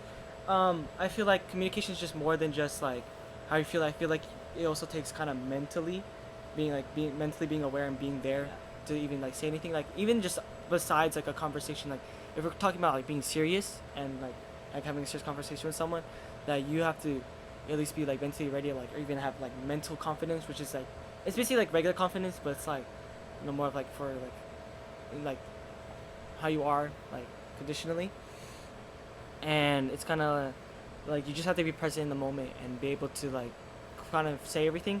And also to add on with that, I feel like there's also a difference between like you just kind of like rambling, like making excuses of something, and being honest and clear. Because honestly, like the you saying how you're feeling, like how you truly feel, and how like being transparent, kind of gets covered on. Sometimes you want to put excuses or make up lies to go on top of your communication, like on your feelings, so you kind of it doesn't come out how it should come out. Because obviously sometimes communication can be hard, as you know it's also telling the truth, and many people are kind of scared of that. I'm gonna be honest, like even I am too. We're all human, we're all scared of like sometimes with that, and I feel like you should always just kind of be transparent with it, and it's okay like to not be okay with it, but if do you want to live with life with regret, and are you gonna really like let this kind of affect your relationships and friendships like that? I mean, what you said makes me think self expression is most powerful when it's grounded in mental clarity, you know? So when you're going to be able to share what's going on, which is like communication. You're going to be able to communicate better when you're talking about like mental confidence. When you are sort of confident, or at least you know what's going on in your own mind.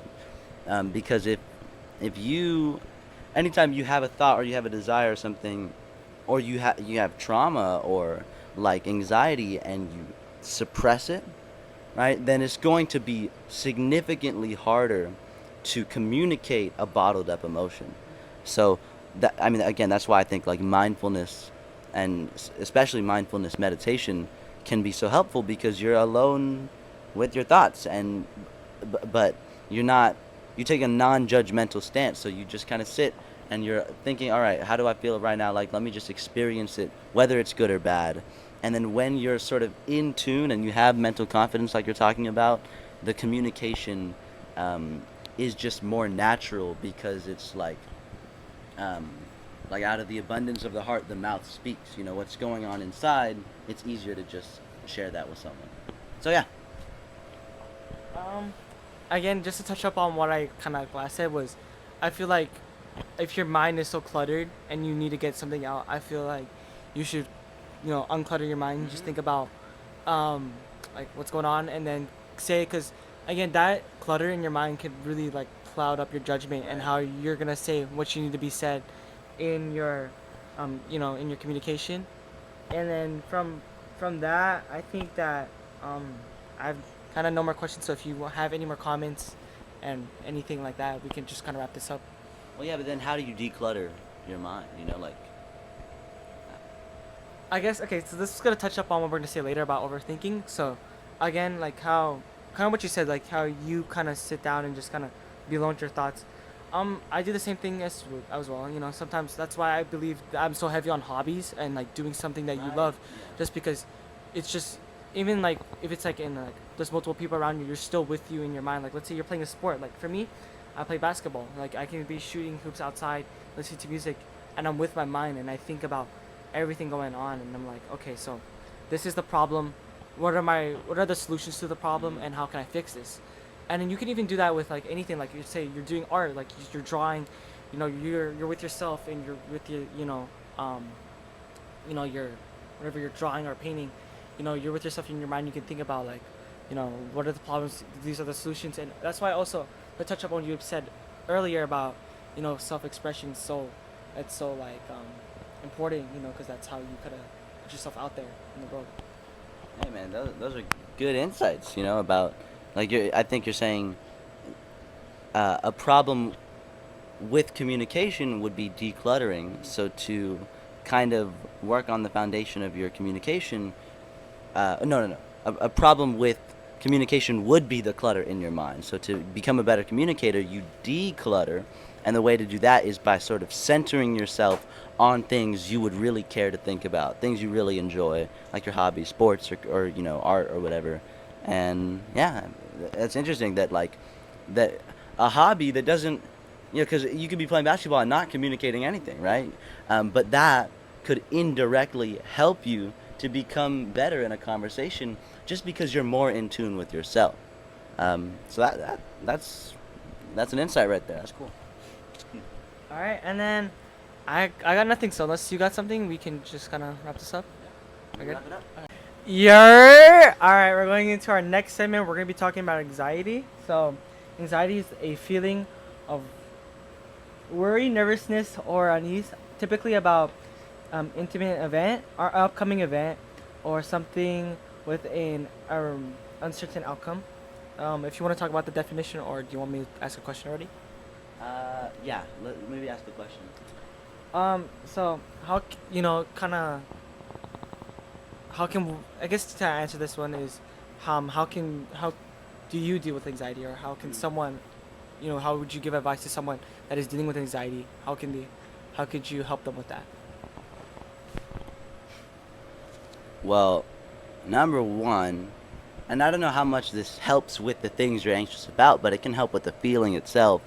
It'll be to know that probably everyone else you know is also anxious about something, right? Um, even like for me, I don't generally give the impression that I'm anxious about anything, and for the most part, I am like I'm mentally well, right? But I have definitely been anxious, especially about like in the definition, it's you're anxious about things, especially upcoming things, right? So the future, or uncertain things. So in our case, is the future again, right? We're anxious about the future, and so yeah, recognizing that you're not alone, and then also not just being aware of that, like oh they're feeling it too, but like being able to kind of unite in that anxiety will, I think, lessen the force of anxiety. And then another thing, and this is just probably the most direct, but maybe the most helpful, is to like let's say you don't have any idea about what you're gonna do, and for in general or for a specific thing, so you're anxious. Like this might not apply to everything, but in many cases it applies. Just like figure it out, like figure out, and that sounds wrong, but I mean get some ideas, right? Look it up, talk with people who are doing well, right? And you don't, like it doesn't even make sense to be jealous of someone who's doing better than you. Instead, view them as a person and as a resource to you, right? When there's someone who's doing better than you in a specific area that you're anxious about, they're there for a reason and they can help you potentially.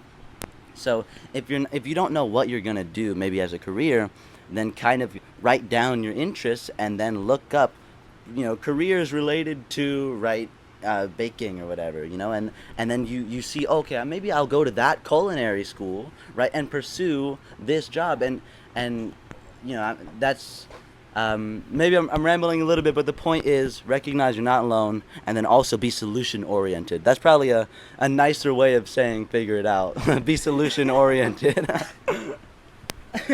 Yeah, we gotta figure out, guys. But basically, no. But to be serious again, um, anxiety can be from caused from a normal event, like again, mostly in public speaking or taking a test, or you kind of feel like kind of nervous, restless, or kind of tense. But like what Noah said to touch up on that, if you're really struggling on a certain field, like again, like public speaking, that's very common. A lot of people feel anxious about public speaking. With that being said, like if you know someone that's that's good at it, Right. or at least has like some experience in that, you can communicate with them Oh. with them and kind of figure out like kind of help with that. And then another, again, this is another method that when doing my research about this topic, I figured out. It is called the 333 rule.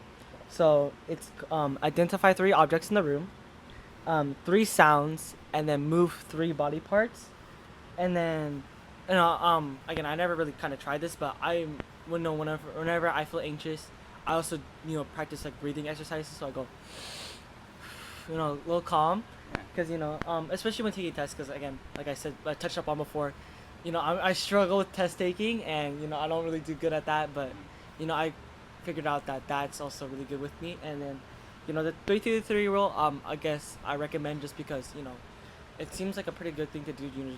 You identify three things, you like three different types of things, and you're aware of them, and it kind of distracts your mind from them. Ah. If you want to touch up on that. So the way that the 333 rule tries to help is to, like, when you're in the moment that you're anxious about, you kind of be aware of things that are in your immediate surrounding, that like things that are there, the fan, the headphones, and the camera, and then I guess the point of moving three body parts would be so that you like feel like you're in control. Yeah. Okay. That's cool. I mean, I've never tried that. Precisely, he says. So yeah, shoot, I'll try that. I mean, I do mostly the breathing exercises, but like that seems like something to do in the moment. Now, if you're not prepared for a test, then that's not gonna help you prepare. Yeah. So that's why, like, my figure it out thing is, again, it was distastefully phrased, but it was like, if you know someone who's really good at taking a test, you reach out to them. And then also, I heard this one time, like, competence breeds confidence.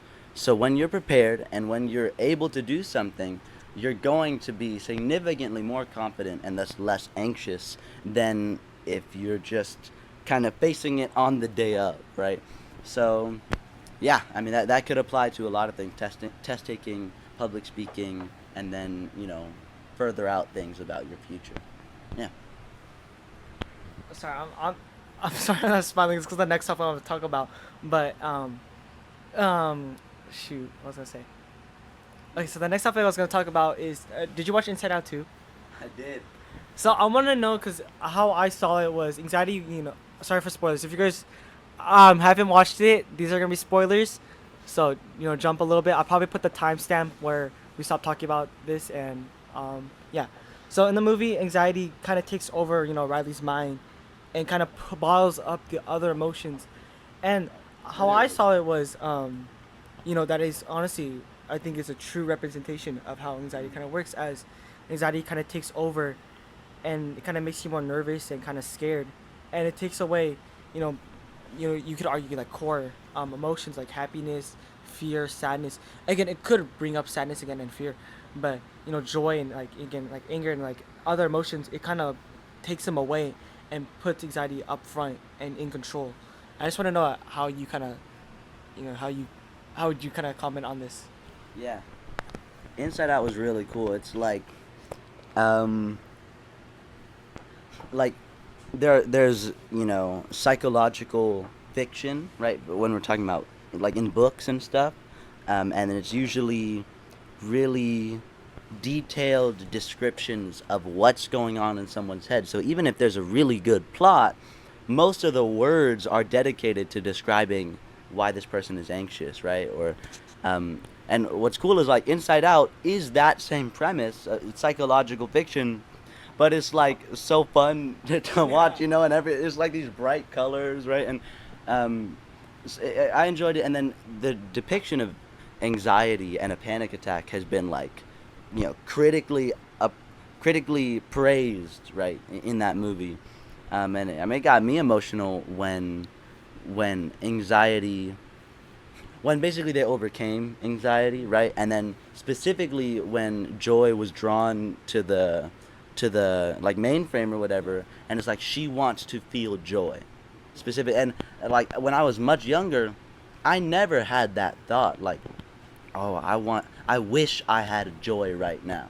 And it's like seeing kind of Riley grow, and now she has a specific desire to feel happy. Like that was what made me emotional again. Like shoot, now she's grown enough to not have joy and wish she had joy.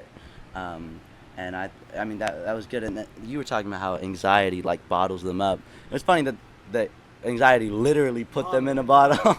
It was funny, and I guess it's showing how anxiety can overpower everything else, right? And I assume that's true in the more extreme cases. For me, it kind of goes along with the other like I mean not goes along, like it coexists with them. Even if they don't get along, they're still there together. And so yeah, I mean I don't know.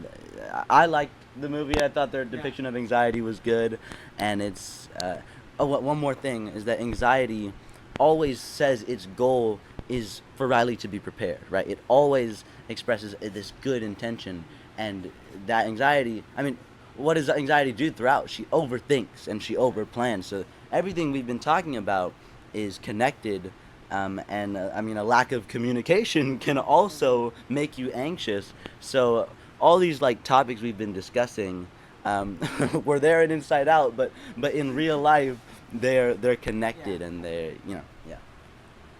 I will say anxiety will always, will be with you, but again, relating back to the movie, you can see in the parents anxiety briefly comes up, but the parents were able to suppress it Right, away. right. They were able to, kind of, I guess you could say, tame it. Just like a kind of thing for everyone out there that's kind of maybe dealing with anxiety. You'll always, figure it out, and it obviously will always be with you, but you know, it won't control you as much as it. No, you will control it as much as it controls you. Mm. And then if you have another comment, you can just say Yeah, it do you have another question? right now. Is there a time you've ever like dealt with anxiety and or like maybe a panic attack if you want to share? I know because it's kind of a sensitive topic, Yeah, but yeah. This will be good content. Ready? that's all you. If you say something, I'll say something. Yeah. So like, I was well, I'll just say this. Like, I was anticipating a really big performance, where potentially, you know, like if it makes it past, potentially millions of eyes could be on me, and I was like thinking about that, and I was just sitting on my bed, and I just was like overwhelmed by it, and it was crying, tears of anxiety, fear, whatever that was. And again, I was younger, like it that um, I'm not resentful at all against that opportunity, but it was just like a lot for little me to handle. And so dealt I dealt with that, and then I prayed for peace, not necessarily happiness. I just prayed for like peace, because I feel peace seems like the opposite of anxiety. And then well, in that case, I instantly felt peaceful, and I felt like I was um, kind of just like I didn't feel sad, and I was just aware. Oh, I'm crying. And I stopped like that, and then I sat up, and I was like, "Whoa, that was pretty cool." Um, and other cases, like, so that's one big instance, and it had an unusually happy resolution. And then I did the gig, and the gig wasn't very enjoyable afterward, and there was stuff like that. But another instance of anxiety in my life was like right before I came to school that summer, I developed tics, or maybe like last part of eighth grade, I developed like excessive blinking, which is one of the least intrusive ticks, and so I'm grateful for that. But it's still like I'm blinking all the time. There's fast blinking, and then there's hard blinking like that, um, and it was probably because I was on screens and books so much. Right, so when you stare, you blink significantly less, which dries out your eyes. So when you're not staring, you compensate by blinking a lot. And I looked up like how often does someone blink? It was you blink once every 3 or 5 seconds, and I timed myself and counted how many times I blink, and it was like double or triple the average person. So I'm like, I was embarrassed of that. Again, it's not the word. It's if that was my biggest problem right in middle school, and that's a minor problem in the grand scheme of things, but like it made me embarrassed, and it I don't know if it's quite anxiety because it's not like fear of something in the future, but it is a sort of fear of how I'm perceived, and like I can just feel myself. I'm not, my eyes aren't as open as often as most people's are, so that was another thing. And then the most common, my last thing would be the most common cause of anxiety is just school projects, and that doesn't need much explanation because your grade depends on it, and that's what you've been working for. So there's that, and that's some more often. The other things I was describing were in the past. These are kind of recurring. I'm expecting anxiety, but it's not the worst thing in the world because, like overthinking, anxiety can be helpful, if you tame it. And the other one would be sort of interpersonal relationships, right? Whether it's like, yeah, just interpersonal relationships, friendships that are going through things, or especially when other friends like are dealing with their own things, and you're listening to them, and you're wondering how is it going to play out for them, not in a nosy way, just like out of care for them. So yeah, I mean, major. So I guess your question was causes of anxiety, and it was major performances, which is like being in the public eye. It was the tics, which I ended up, overcoming through like it's called comprehensive behavioral intervention therapy. It's a big word for just like I manually blink. Like I force myself to blink like a regular person, a few times a day, and I drink a lot of water, supplements, things like that. School, and then just how I engage with my friends and community. Yeah. Alright, that was well said. That was well said. Mm-hmm. I guess some causes that kind of happened to me, like my instances with anxiety is, I think what was the show? Route 66. Oh yeah. Wow. Um, that one gave me a lot because Well, explain to them what Route 66 was. actually I think we can explain how you put it. Let's see what Nahoa Life said about Route 66. That was like my biog, like my. No, this is the shows that you've been on. Yeah, it was my Boring. biography, but I was, grateful to be there. Okay, but Route 66 was basically a show about this town in Route 66, and these two was this based in the 90s? What's the different 80s? I think it was 80s theme, right? So it was in the 80s. It That was was a town. Elvis, when and Elvis they- was a young dude. Shh. Anyways, so it's about dealing with the town and the interconflicts with the town and what's going on. And then yeah, so I was a side character in it. I was kind of why's your face like that? Stop laughing. Anyways, I didn't have like a big role in it, but I guess I was kind of doing stuff like mental. I was dealing with stuff mentally. I won't say specifically. Maybe I will a different time, but Yeah. I was just not in the right headspace, and it was like the whole week that was building up to it, like to the show day, because it was on a Friday. So Monday through Friday, every day I would go home, and I'm be honest, like I would just start crying, and I just like I was kind of like fed up, and I was done. And then on that Thursday, um, again, this could be example of just being scared or like overthinking, but I mean, anxiety is just kind of like you're scared for what's gonna come up. So I was scared, like about like, okay, is the show even go right? Like I'm like so underprepared, like I don't even like want to go to school. So on that Thursday, I told myself, okay, you know what? I could just fake being sick and just not go. But then I just like but I was breaking down crying, and again, I kind of like, I guess I prayed, saying like to God, like I was like, please just like, hey, like let this all like go right, like hopefully everything will go like everything will go well, and I'll figure out, and I found peace in myself, exactly like that, right? And then then I told myself, you know what, okay, I woke up that Friday and I just said, you know what, like that's unfair to like everyone that's running the show, that I'm not going, like even though like, I'm a side character, like the show kind of needs, I need me to be there or else it won't go well. So I went, and then it did, and then I'd say I did well, and like I got a lot of praise for what happened.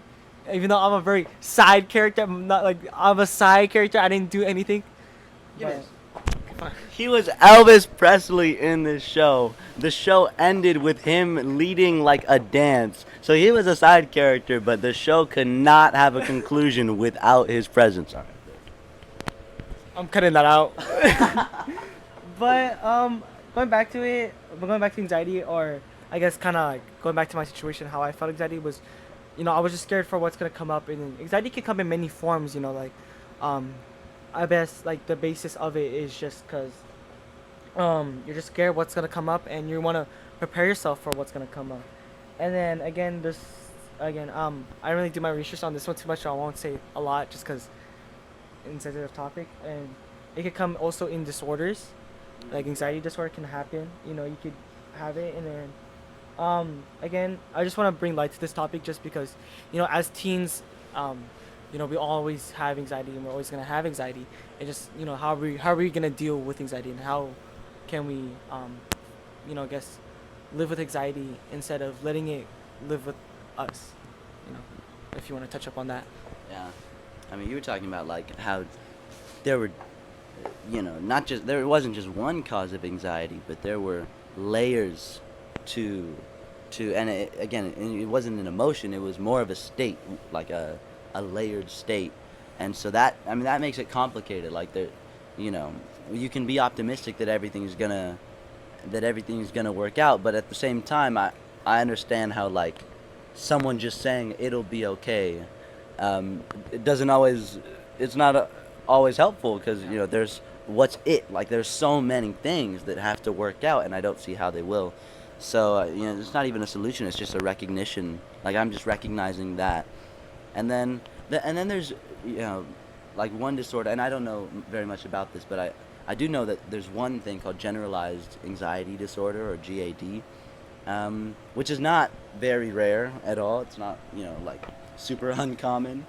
And there are, I mean, there are like pharmaceutical, like there are drugs to help you with that, but th- I'm less inclined to like, especially from the way I was raised. Like, my mom is an advocate of natural health and wellness, right? And so functional medicine and lifestyle changes, diet, and science-backed lifestyle changes.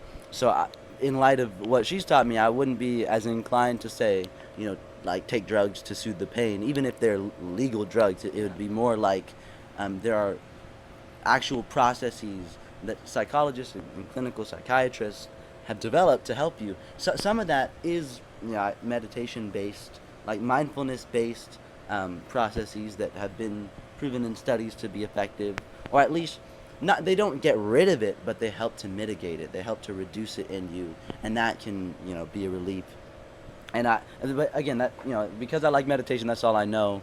But we were talking about how, like, if you're unsure, then try to seek certainty, or seek at least more information, so that you can kind of educate yourself. But yeah.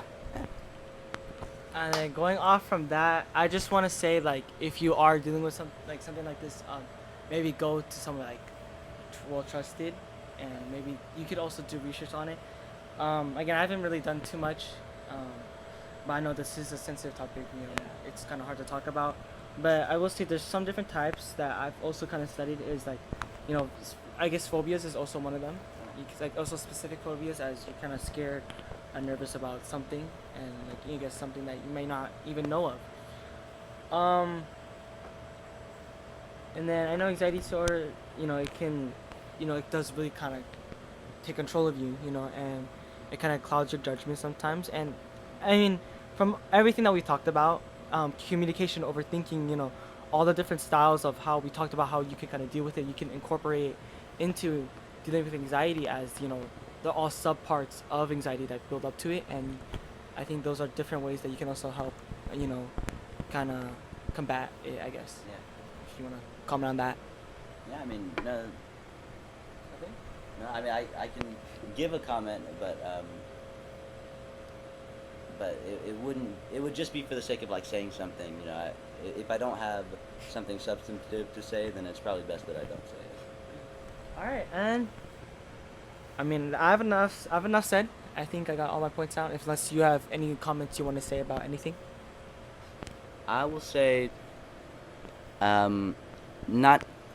I will say just some like concluding remarks about this in general. Um, I'm again grateful to you for having me on the show. You know what I'm saying?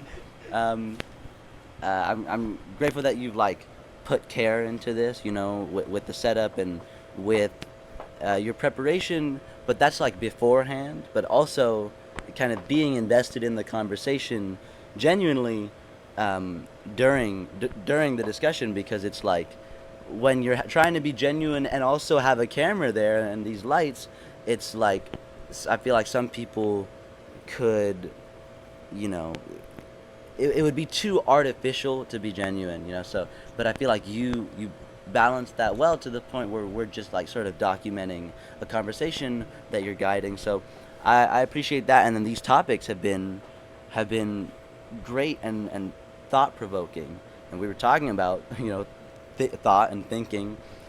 So overthinking can lead to anxiety, and when you're anxious and you're confused about your own self, you can communicate worse, and that sort of ties everything together. But then again, overthinking can be positive, right? And anxiety is a natural state, and communication is foundational. So we've talked about like a range of things, from the worst aspects of these topics to the best aspects, and probably the thing I'll be thinking about most was um, how to deal with these things, right? And you've pointed out kind of sort of distracting yourself, or maybe centering yourself on sports, or things that are worthwhile, things that are valuable to you. And I'll also be thinking, when you did your research and you pulled up the thing from Corinthians, I'll be thinking about that, because like that's a powerful quote. So yeah, that's new insights that I've got. Like, it's cool when you can take away something from a conversation and be like, that was a good combo, and I have this new idea in me, and it's not just it was good for the sake of being with each other. It's like it's good because you learned something. So, thank you, basically. All right, to wrap everything up, I have one more question for you, Nahoa. Okay. I'm sorry. Who's your celebrity crush? Let me know. It could be fictional. Unless you want me to answer this. You can answer that. Alright, so if I had to say a celebrity crush, it'd be LeBron James. Oh my god. And then fictional, this might be a surprise, but from Space Jam's LeBron version, it is LeBron James. Unless you want to ask a question, or can I say something? Um. Yeah, I feel like I left you hanging because at the beginning you asked me 3 words. Okay, you have them. Let's Right?